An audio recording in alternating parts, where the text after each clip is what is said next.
Good afternoon. Good afternoon. This is your host, Alfie Deer, the Streetz Talk podcast. Today, we got a special guest in the building today.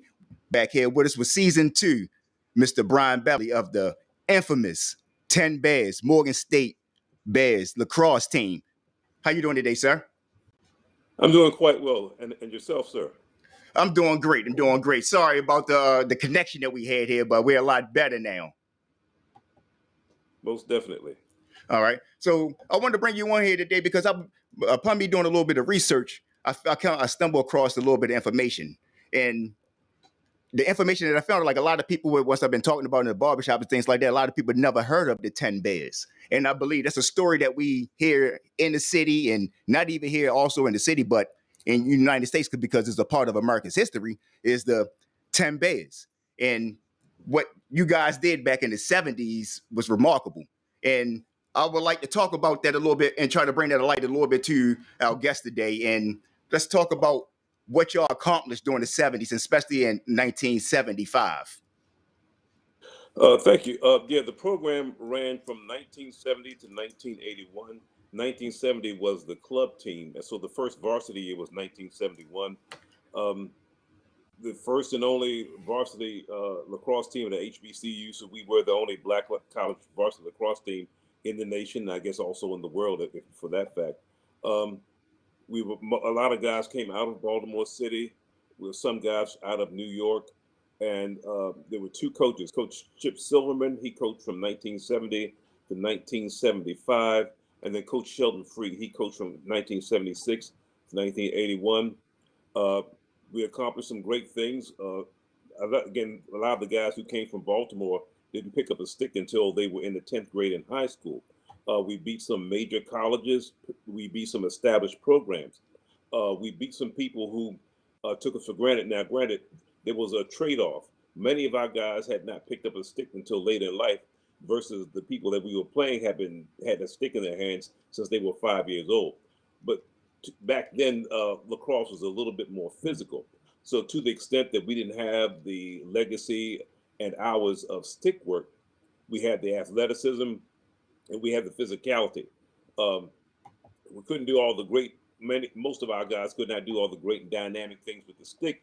But then from the physical standpoint, if you exerted enough physical pressure on someone over the course of the game, that often kind of leveled the playing field, if you will. So we had the athleticism and also the drive. Some guys had a chip on their shoulder. Again, it was the 1970s. So just the post-King assassination years. You've got the whole thing of racial unrest. You've got the whole situation of black existentialism, where blacks, particularly black men, were trying to establish their identity. If you think about the images in the early 1970s, you have the Superfly, you have the Shaft, you have the Mac, you have the Fred Williamson, you have the Jim Kelly movies. These were all attempts for black men, black people in general, and black men in particular, to go through an existential experience to try to define themselves. That to the extent that we didn't control the power, we weren't part of the main power structure. These are ways of trying to find positivity in being a black person. You think of the songs in the late 60s, James Brown, Say It Loud, I'm Black and I'm Proud.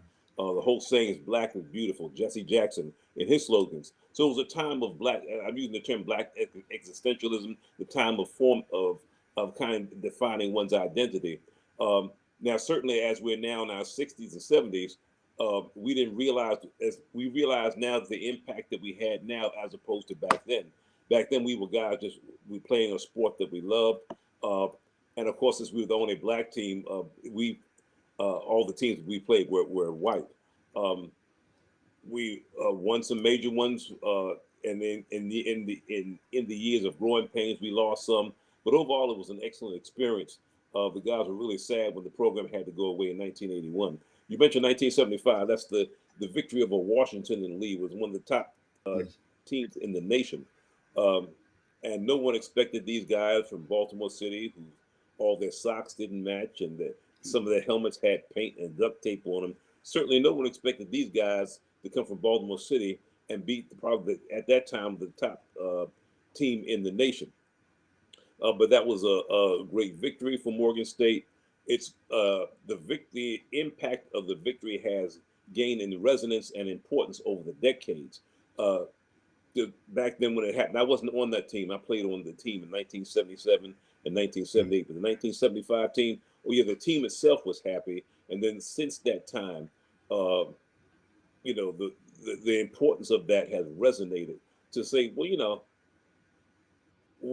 we're just as good as anybody else. If we give us an even playing field, give us the same rules, give us the same opportunity, uh, and some guys had excellent stick work, particularly the guys that came out of New York. But what we may not have had in excellent stick work, you had heart and desire. And So it was an excellent experience. and that's what they say it is. What is it? 90% mental, 10% skill. Mm-hmm. Exactly. So what was like I know back then it probably, a little bit hard recruiting and things like that. And a lot of guys, but a lot of people don't know about the state of Maryland and in the history of lacrosse in the state of Maryland, how it been around, if I'm not mistaken, from back when Maryland first became, a state here, like maybe like 1800s or something like that. So lacrosse have a big history here in Maryland. So how was recruiting back then, trying to get guys that, back that time is football or basketball, or you had like, baseball, for the fact. But I know I seen, I seen one interview where it was, some guys just, they just were so happy to want to play because they probably never played before, but they got to go against other opponents that didn't look like them. So let's talk Right. about that a little bit. That's an excellent question. Recruiting. Um, Well, the team basically started in 1970 with guys who had played against each other in high school. That's the key thing and to your point, that lacrosse is probably the number one sport in Maryland. Um, Johns Hopkins in Maryland, going back to, I don't know if the late 1800s or early 1900s, Hmm. but Maryland and Hopkins have been playing lacrosse for a long time. Many colleges in the Maryland area play lacrosse. Maryland, Johns Hopkins, Loyola, Navy, Towson, UMBC.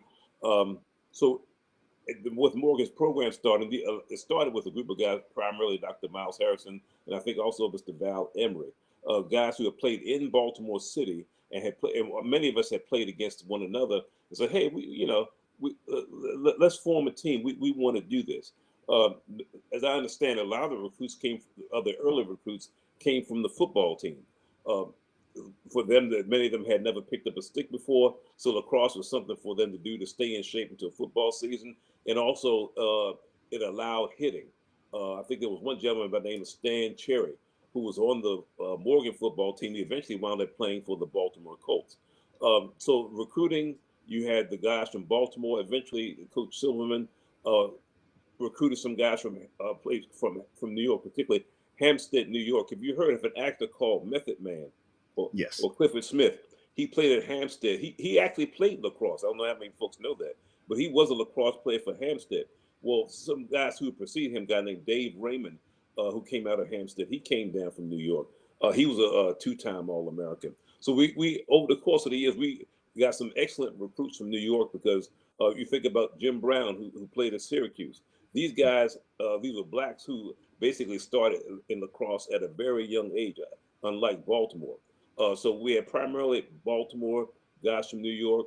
Once in a while, we get some guys from maybe Philadelphia or Virginia, but primarily Baltimore and New York, and New Jersey. New Jersey. Yeah, we got a fair number of guys from New Jersey who played up there. Um, but it's actually, if you talk about recruiting, particularly at HBC, it's two sides of that coin, because you have recruiting, but then you also have retention. So keep in Okay. mind that um, that was, I guess, because Vietnam was ended around 1974. So as the program went throughout that entire period, you had some guys who couldn't play all 4 years because they needed money. So they stopped college to go to work, or they went into the military. So yeah, so in answer to your question, recruiting was challenging, but even more challenging was keeping somebody up there for 4 years. Because a lot of guys, they may have had kids, they may have, or their parents needed money in the household. So it was challenging for guys to stay up there 4 whole years. So yeah, recruiting wasn't like recruiting was an ongoing thing. And to your point, there were some guys from out of state who had never played the game before, saw it, said, "Hey, let me give it a shot." I think of one gentleman who just entered the Morgan State Athletic Hall of Fame, Andre Wickham. He came to Morgan the same year I did, 1976, but he came with a football scholarship. Um, he knew a couple of guys on the football team, particularly Mr. Joe Folks, who was an All-American in football and lacrosse. They talked him into coming out, and Andre, had never played before, but because of his natural athleticism, became a very good defenseman. So to your point, recruiting primarily Baltimore, New York, and New Jersey, those were the key areas. Recruiting may have been tough at times. Scholarships were few. And then after you get a guy, the key thing is trying to keep him in school, either academically or to make sure that try to find work study or try to keep him in a position where he can also keep some money in his pocket.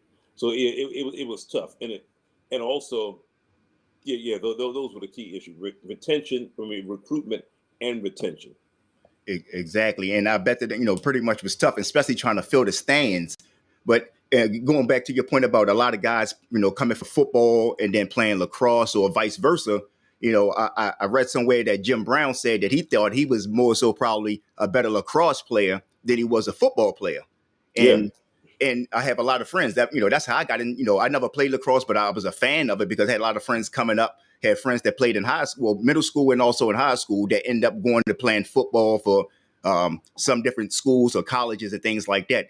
And high school that I went to, Walbrook Senior High School back in the 90s, we had two girls that played on the men's lacrosse team back in, from ninth grade on all the way up to 12th grade. And I think in middle school, Calverton Middle School had maybe one or two females that played at that time as well. So lacrosse is, it was always like you say, a physical sport. Some people can play it. Some people like, I don't want to get hit by those sticks and things, but it's an exciting sport. And it's kind of like laid out a little bit, kind of sort of like football with a little bit of mix of basketball with scoring and things like that.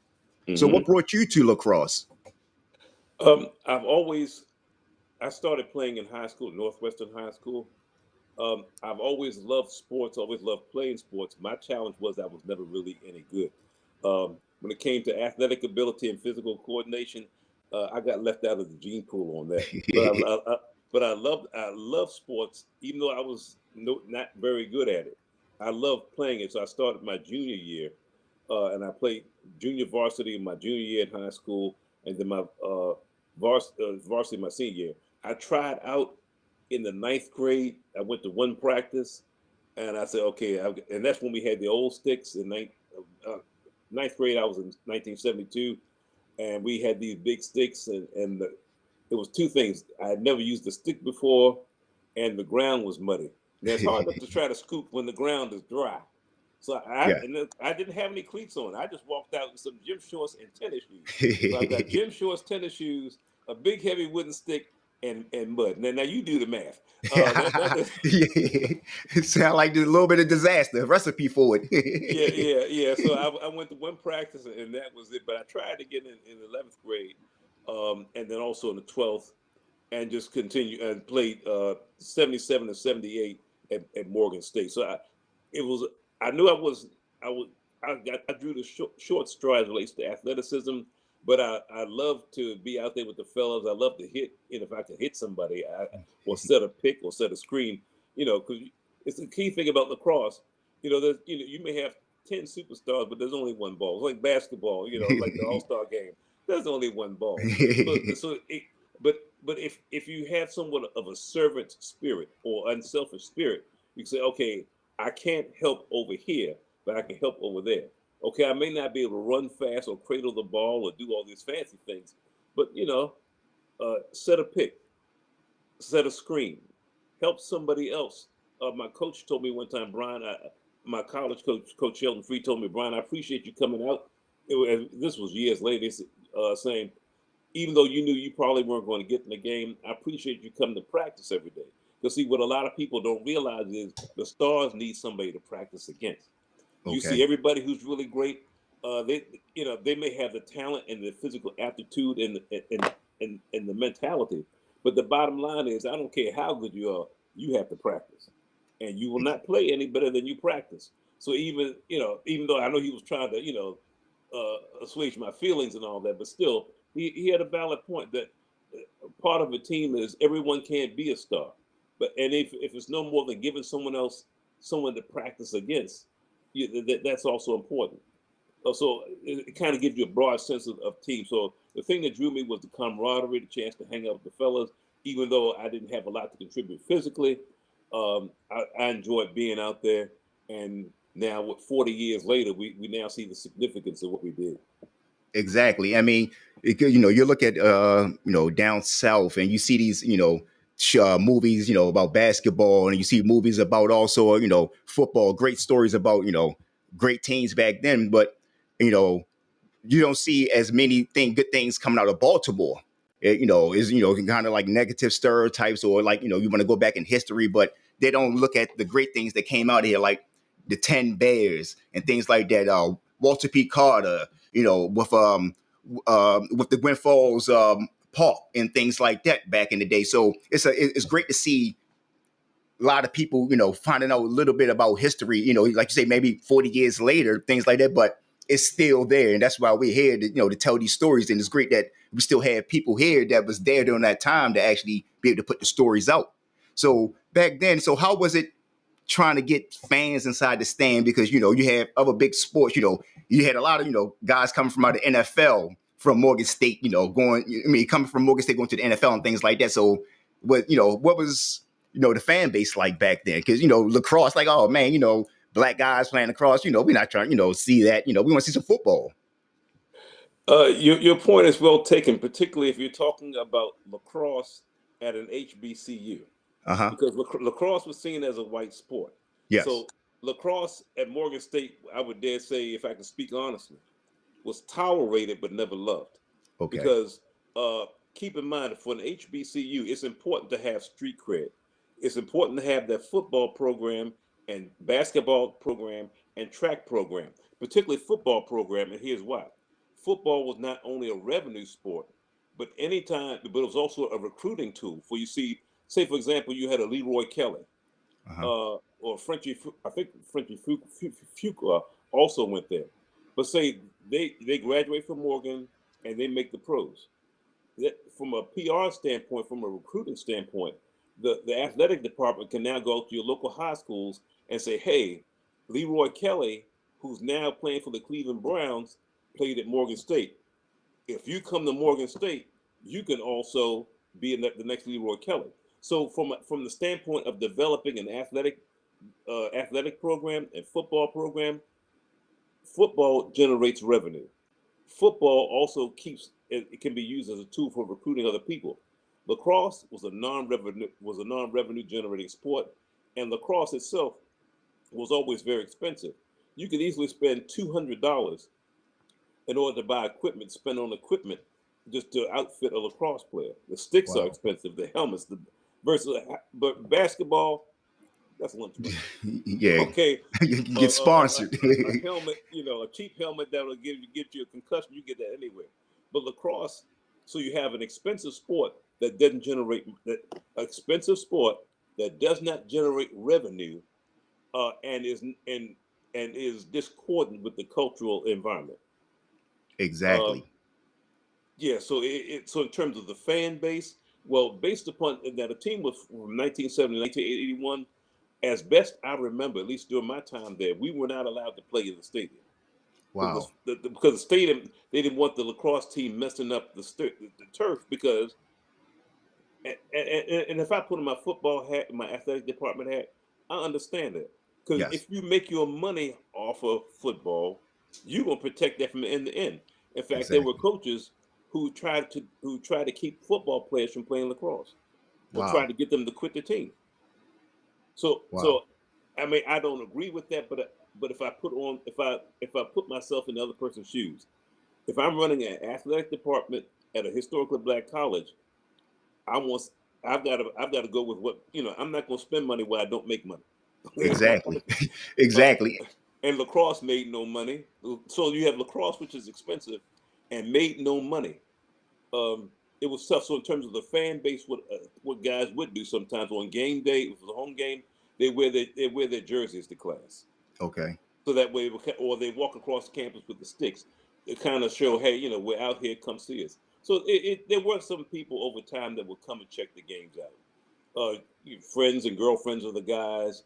I think the guys before I got there, they would put signs up on the campus saying, "Hey, come check out the lacrosse team." So there were efforts. It did have somewhat of a fan base, but it wasn't huge. I think the largest fan base often we had was when a big name school would come to Morgan, and that is the fan. So you said fans, not so much the Morgan fans, but the fans of Yeah. the visiting team. In 1981, Notre Dame came to Morgan, and Morgan beat them. Okay. Uh, and so a lot of times when visiting teams would come to Morgan, those teams were supported by their fans, so those fans would come. And and even though there were tough times in the '70s and the post-King era, all the fans were not hostile. You think black fans, white team, with any sport, you're going to get a few knuckleheads in the crowd. But for the most part, they want pitchforks and torches sitting there. I mean, you may have some sketchy moments, or if you're playing somebody, and he knows that he's either beating them up or you're getting the best of him. He may say a few things, to kind of mess with your head. Try to get you off your game. Sure, yeah. If you can't dominate a man's body, you dominate his mind. Exactly, Right? and that's one of the best. Yeah, exactly, and that's like Mike Tyson, the big Yeah. prime example. He Yeah, dominated. Mike Tyson walk out black shoes and no socks. Now, come on, man. He won already right then and there. I'm not Yeah, fighting this guy. exactly. But Eh, in terms of fans, so not a whole lot of Morgan fans. Often, if we're visiting teams, you get most of those fans. But there was a cultural and business reason for why Morgan really did not promote lacrosse at the time. Yeah, and then you look at it. Fast forward now, and let's fast forward to like maybe early 2000s, and when the story really started coming alive a lot more. You had ESPN and things like that, PBS and people like that, and now it's like you're saying, putting light on Morgan State back then and what that they was doing. Now if they can go back then and think about like, man, we should have put a little bit more into this lacrosse team, but everything happens the way it's supposed to happen. I'm thinking, how it's supposed to happen in life. And probably all of that had to happen for us to be here at this moment, still talking about something that happened 40 years ago that a lot of people didn't really know much about. Right. Our program and the victory of Washington Lee has grown over time. Was it back in 2015? U.S. Lacrosse, which is now known as USA Lacrosse, when they created their new museum and Hall of Fame, they actually established a permanent exhibit for our team. So Wow. if you ever go out to Sparks, Maryland, to the U.S. Lacrosse Museum and Hall of Fame, ask them to show you the Morgan State Lacrosse exhibit. In fact, on top of the exhibit is a big plastic M with my varsity letter on it. And I'm always proud of that because you're looking at a guy who didn't have athletic ability, but through divine favor, my varsity letter is in the U.S. Lacrosse Hall of Fame. Also, outside of the building itself, they have a series of dedicatorial bricks. You'd have to search real hard, but there's also a brick in honor of our team. Yeah, who the team is has grown in stature over time. But the key thing is, most of us again are in our 60s and 70s. We're just happy to still be here, because we don't necessarily equate ourselves with the Tuskegee Airmen, but but we're still young enough. We're in our 60s and 70s, but we're still involved in the game.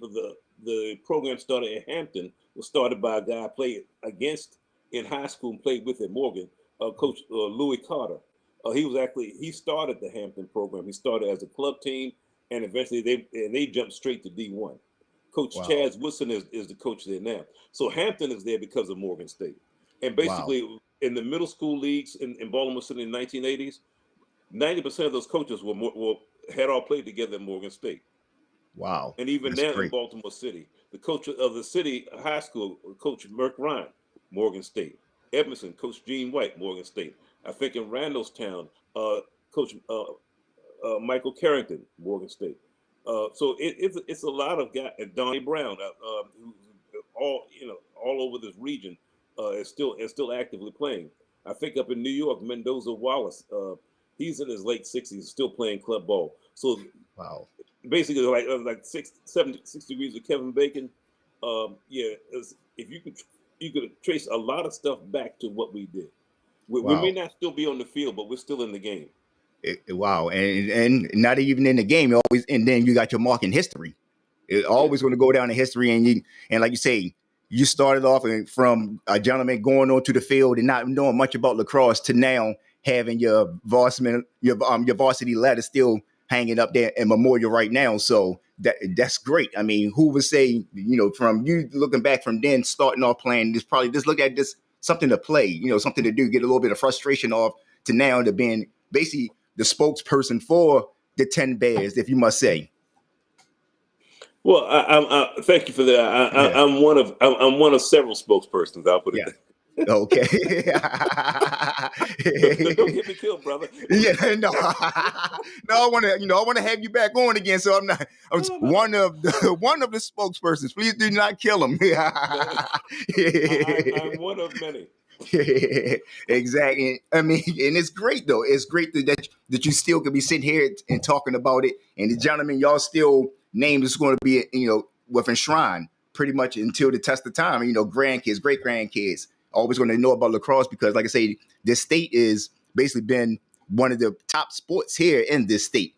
And if I'm not mistaken, it's crazy. It should be the state sport, but I think jousting is. And I don't even know the last time I even seen a joust. Except for it's interesting you mentioned that. I think it was the late 80s, early 90s. I actually was involved, submitted a bill to City Hall for them to make lacrosse the state sport instead of jousting. I think the bill died on the floor, but at least I gave it a shot because, everybody plays lacrosse in Maryland. From each end of it, lacrosse is the sport. It's played pretty much all year long now because they play by club teams, rec teams. So but to your point, we're just thankful that we are still here and around to still try to influence and promote the game at whatever level we can. Exactly. And then, speaking about you saying about Hampton, and also one of the players that played with Morgan State, his son played for Johns Hopkins or something, if I'm not mistaken. He was like one of the top players at Johns Hopkins. Right, Dr. Miles Harrison. He was one of the Yeah. co-founders of the team, and his son Kyle Harrison I think Kyle made it All-American at least twice, if not three times. And he won the Tuaraton Award his senior year. So he was known as his last year at Hopkins. He was ranked as the top lacrosse player in the nation that year. He just retired from playing in the PLL.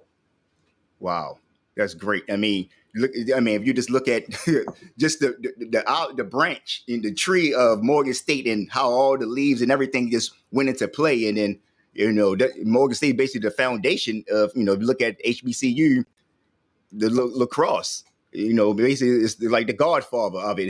If you must say. Yeah. We'll take that. Yeah, we will gladly accept that. Yeah. Exactly, man. This has been great. I would love to have you guys on. Go more in depth. About some games and things like that. And back during that time on like the culture of that time and how was family take the thing. Playing lacrosse and and to like now, what you guys are doing now and what guys from that era, what they was doing up to that time and what did lacrosse help them, more so in life and things like that. Well, a lot of the guys, we're all now between 60 and 70, so most of the guys are retired. I'm still working, but I'm able to work from home. So it works out well for me. Several of the guys from Baltimore went to the fire department. Probably about 10 guys went to the fire department. A couple went to the police department and the penitentiary system. Basically, it kept them doing something physical. Yes.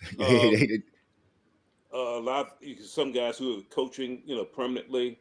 But a good chunk of the guys are retired. So, I think most of the guys are retired, and they're just kind of doing their thing here and there.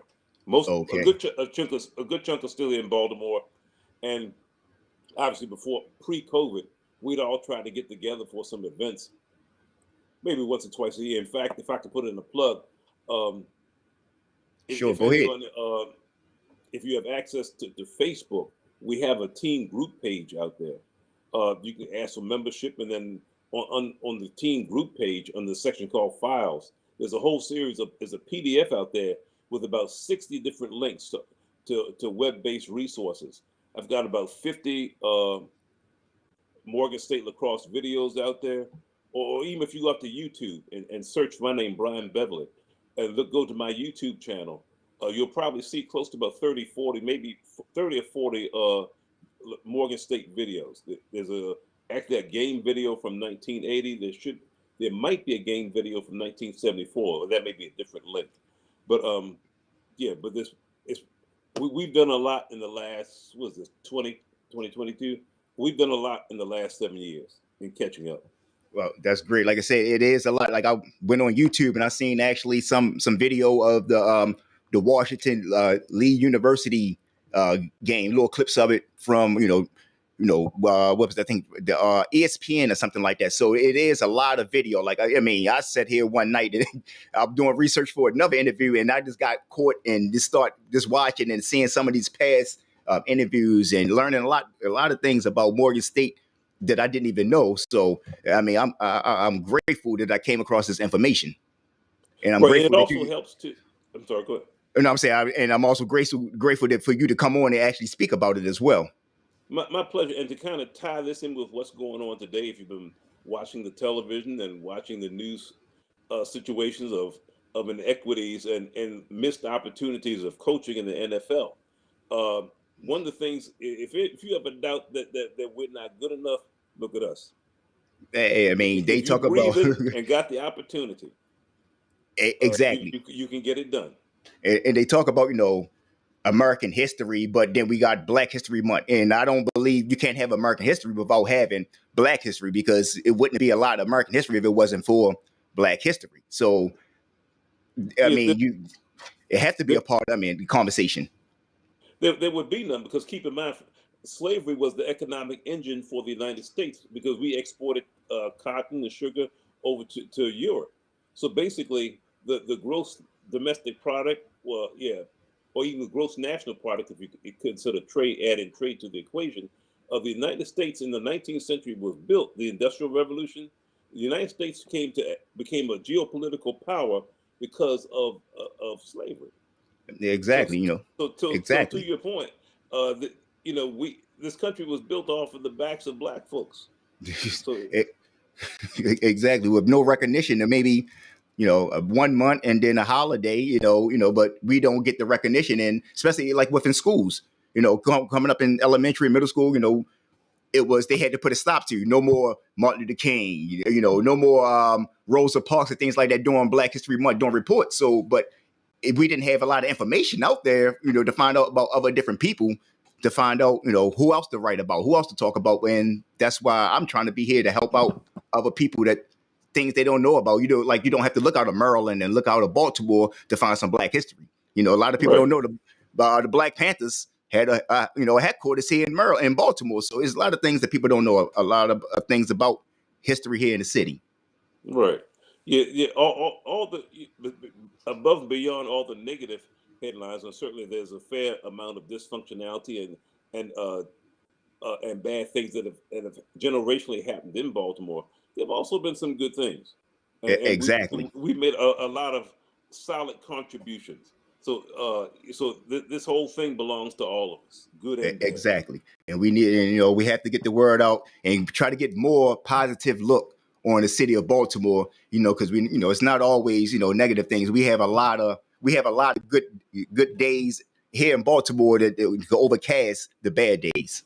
Yep.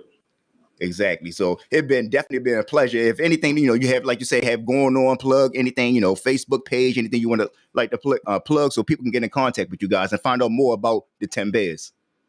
Well, again, if you go out to Facebook and look for the Morgan State 10 Bears group page, I'm the administrator of the page. If you'd like to become a member, just answer the questions, and you'll more than likely, unless there's something really bad, if someone I don't know, I may take a quick look at their page, and if someone wants to get on our page or your page looks a little sketchy, I may turn it down. But outside of that, as long as your page is No fine. spam. Right, yeah. So as long as you're cool, I'm cool, and you'll have access to I'll use the word goo gobs. It's a whole lot of information, photos. Again, I have PDFs with videos of about 60 different videos, and also other internet links of information on the team. And also go out to YouTube, look for my channel. You can also see the videos out there as well. And like say you guys go out there, go to Facebook and look up for the, 10 bears. I say you can go in there. There's a lot of great information on there. I've seen news articles, like you say, clips and things like that. So, maybe during this time now and your kids have something that, they have to do reports on Black history. Here's something right here. Morgan State 10 bears, Mr. Bryan Beverly. It's been a pleasure. It's been an honor. And I'm glad that you stopped by. Thank you for having me. I appreciate that. No problem. And you enjoy the rest of your day. Thanks a lot. Thank you. Bye-bye. All right.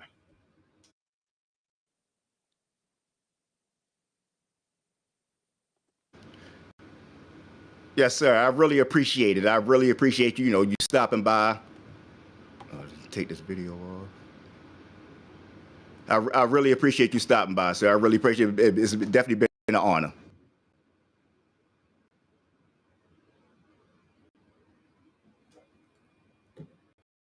All right, audio. There we go. Yeah, I think the audio went out. So if you can hear me, because your sound going out, I'll send you an email again. We could reach back out and have try to have maybe a reunion for you guys, since you say since there's been COVID and you haven't yet be able to talk to these guys here in a while. So maybe Mike can hook back up